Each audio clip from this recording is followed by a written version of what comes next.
Hello, in this session we're going to look at the poem Poppies by Jane Weir. But before we do that, let's take a moment to reflect on our personal experiences of one of the poem's themes. That is, the relationship between parents and their children. When you go to school, do the adults at home say goodbye to you as you leave? Do they do anything that really annoys you before you go, like straightening your hair or fixing your collar or making sure that your shirt's tucked in? I remember my mum used to do that before I left for school, and I remember it used to make me feel a little bit childish. It made me feel patronised.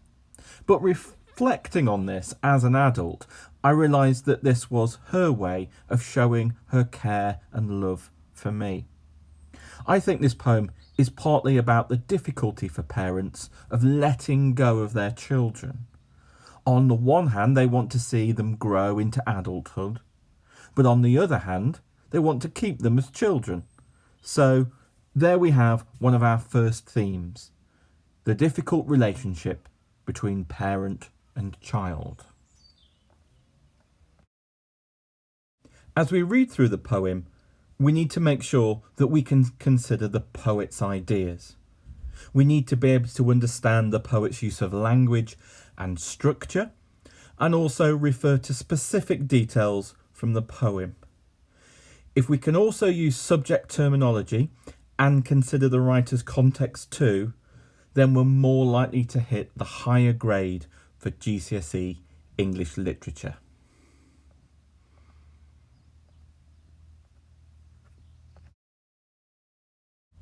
The title of the poem is really important because poppies are connected to Armistice Day, or what we usually call Remembrance Sunday. There's a famous poem called In Flanders Field that's often recited during church memorial services for people who've died in wars. And this poem also refers to poppies and graves. And I think Jane Weir is deliberately bringing that poem to our minds in her own poem, because they both deal with the theme of loss and memory.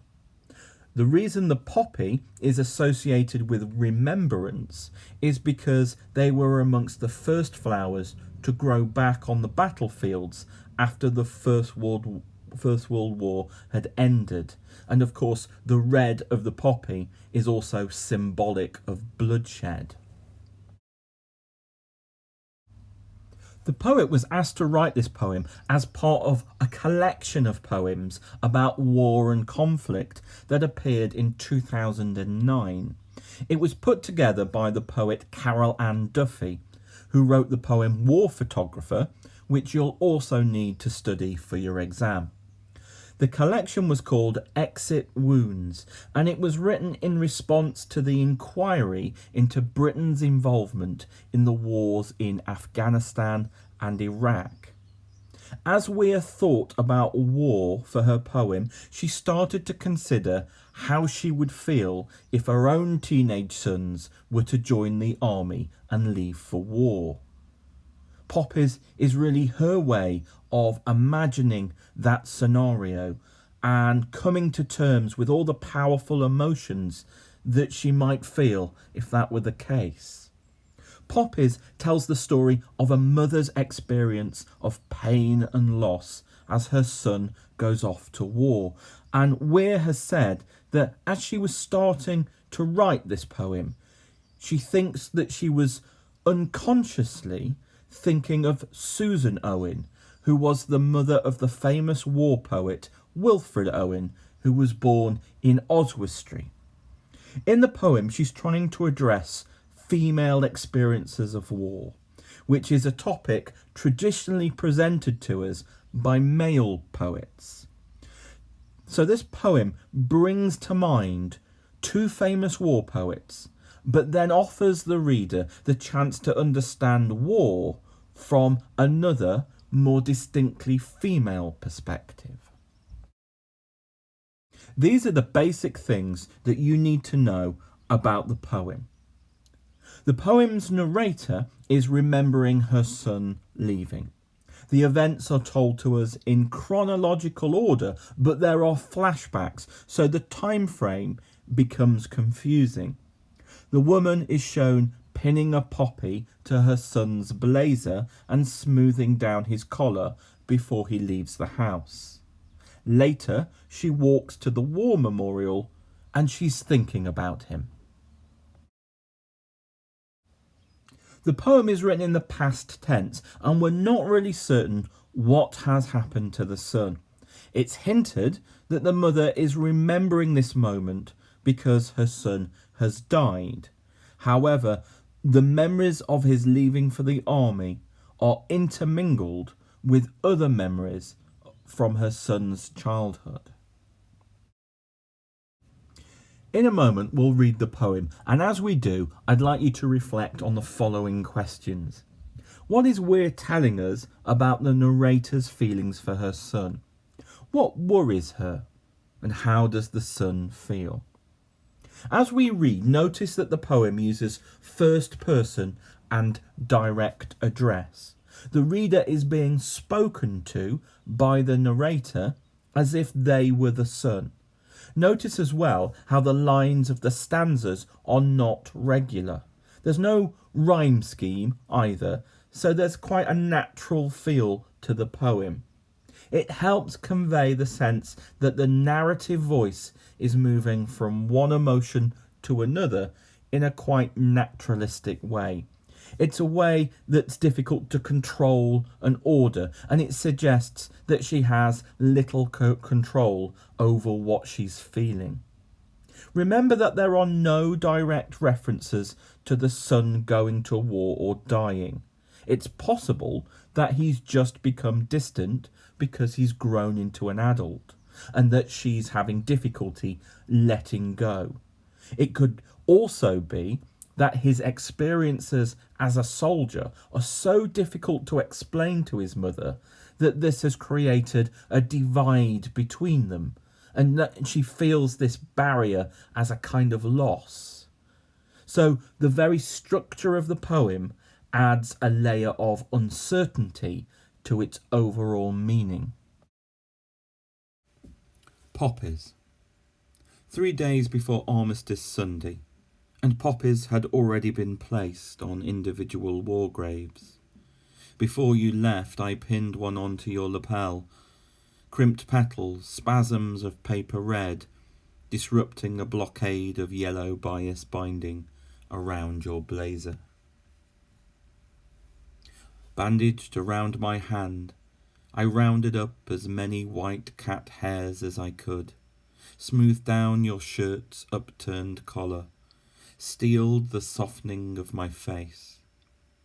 I wanted to graze my nose across the tip of your nose, play at being Eskimos, like we did when you were little.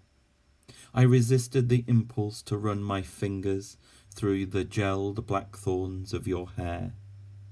All my words flattened, rolled, turned into felt, slowly melting. I was brave as I walked with you to the front door, threw it open, the world overflowing like a treasure chest. A split second, and you were away, intoxicated. After you'd gone, I went into your bedroom, released a songbird from its cage. Later, a single dove flew from the pear tree, and this is where it has led me. Skirting the churchyard walls, my stomach busy, making tucks, darts, pleats, hatless and without a winter coat or reinforcements of scarf, gloves. On reaching the top of the hill, I traced the inscriptions on the war memorial, leaned against it like a wishbone. The dove pulled freely against the sky, an ornamental stitch. I listened, hoping to hear your playground voice, catching on the wind. Let's now look at the meaning of the poem. First of all, let's realise that although the actual situation of the poem is quite straightforward, when we look at the title and the opening stanza, the poet is subtly introducing this connotation of war. So immediately we begin to understand that the reader is being asked to do some extra work to find the meaning of the poem. We're invited to question, what's happened to the son? Has he just gone off to school? Is he still away fighting in a war? Or is he dead? When we move to the final stanza of the poem, we get that reference to the war memorial, which again connects the mother's relationship with her son to death and war. I like the metaphor of the gelled blackthorns of your hair, because through that metaphor we get a sense of the physical appearance of the son, who's noticeably absent from this poem. She talks to him, she describes him a little bit, but his voice is silent. Notice as well the use of the word felt. Now this could refer to feelings that were never expressed. Felt is the past tense of the word feeling. It gives us an idea of the mother's internal emotions. But felt is also a word that describes a soft, fuzzy fabric. And that might suggest that the mother has soft and tender feelings towards her son, even though they were never expressed at the time of his leaving. Interestingly, we find sewing terminology being used throughout this poem. And it's interesting to note that Jane Weir is also a textile designer, so she's drawing on another part of her life experience in this poem. The poem is using what we call a semantic field. That's a group of words that are connected to the same topic. So the poet's using a semantic field that's linked with sewing and textiles to give us a sense of the mother's ordinary domestic life. It indicates how she's using household objects to try and make sense of powerful emotions. She describes her feelings of sadness in her stomach as making tucks and darts and pleats, and this is a metaphor of the stomach being sewn into complicated folds, and it's a way of communicating her deep anxiety, her deep worry about her son. So we get this very physical sense of a stomach being twisted and tied up in knots, and it's one of a number of images that show how she's feeling internally, even if outwardly she's not showing them at all. The metaphor of the dove's flight being like a sewing stitch is a third image related to textiles, and of course doves are also symbols of peace, but, and this is little known, they're also associated with grief and mourning. And bird flight is also often used as a symbol of freedom too. So we've got all these different layers of meaning going on. The phrase pulled freely is an oxymoron. That's where a two-word phrase where each word means the opposite of the other. So one word here means holding back, and the other one suggests a lack of control. And this suggests the idea of something unravelling. The narrator is feeling that her life is coming apart at the seams with the loss of her son. And again, it's another reference to sewing. Now, all these images help to convey the narrator's very complex and mixed emotions about her son's departure. Indeed, much of the language in this poem is ambiguous, or meaning its meaning is unclear. There are phrases like before you left and after you've gone, which could refer to the son simply leaving for school or leaving to join the army, but might also hint that the son could be dead. And this sense of ambiguity creates uncertainty in the reader. We're not sure what happened to him, and therefore the poem feels a little incomplete. It's not finished, suggesting that the narrator's experiences is ongoing. The simile of the overflowing treasure chest shows that the world can offer many exciting possibilities for a young person. And this sense of adventure and possibility is what's drawing the son away from his mum. And in a similar way, the metaphor of the songbird being released from its cage is another symbol of freedom and independence. There's another example of ambiguity here, because we don't know if she's let go of her son because he's just growing up to be a man, or whether she's having to let go of him because he's now dead and she's mourning. The poet juxtaposes images of war with those of school. So, for example, the mother is leaning against the war memorial while she's imagining her son's playground voice, or at least hoping to hear it. And this results in a mixture of time frames: the far past of childhood and the more recent past of the son's departure. There's also a contrast between school, which is associated with youth and innocence, joy and play, with war. And we associate war with hardened experience, with death and violence and suffering. And this leads us to the realization that the world is an unforgiving and difficult place where innocence is soon lost. The poet uses time connectives to create a time frame centered around the son's leaving. And this tells us that everything that happens afterwards is connected to that moment of leaving. It's the pivotal, most important moment in that mother's life. Indeed, the time frame is sometimes unclear, and the reader is not always sure which events are happening or when. And I think this replicates an important characteristic of memory, because memories jump from one thing to another, and they're not always very ordered and rational, but rather they're jumbled and disordered. They jump around from one moment in time to another. And memory is a key theme to this poem, which is why there are time connectives such as before and after in the poem. And those connectives link the mother's memories together and show how everything is linked. Her memories of her child are now bound to what's happening on Armistice Day, and also that moment as her son is leaving. The use of tense is also important, because there are different tenses and different time periods being mentioned. This is a poem that talks about war from a different perspective, I think. We don't hear from those who go off to war, or those who celebrate victories and mourn defeats, but rather we hear from someone who's been left behind.